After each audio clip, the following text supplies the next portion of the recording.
દુનિયાની અંદર બાપ બે જ વાર રડે,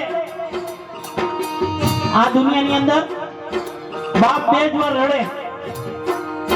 એક દીકરો તરછોડી દે ને કે પપ્પા તમે મારા ભેગા નહીં, તેથી આ બાપ આ દુનિયાથી હારી જતો હોય.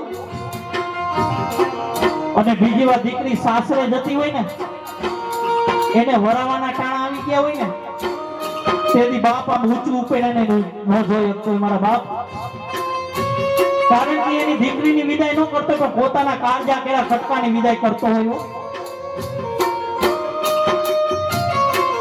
ઈ તો જેને બાપ ગુમાવ્યો હોય ને, ઈ દીકરીને પૂછજો કે બાપની કિંમત શું હોય.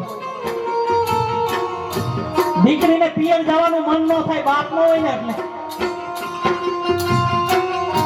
સાતમ આઠમ જેવો તહેવાર આવે ને ત્યારે ઘરની અંદર કોઈ યાદ ન કરે તો કઈ નહીં, પણ મારા જો રવજી દાદા ને કાંતા બાજુ હાજર હોય ને તો તરત જ એમ કે મારી દીકરી ભાવના ક્યાં ગઈ, હજી કેમ નથી આવી. આ બાપ દીકરીનો પ્રેમ છે. બેનો તમારા મા બાપ ઉપર એકવાર ભરોસો કરી લેજો, તમે નહીં થયેલું હોય ને એવું કરીને તમને બતાવશે.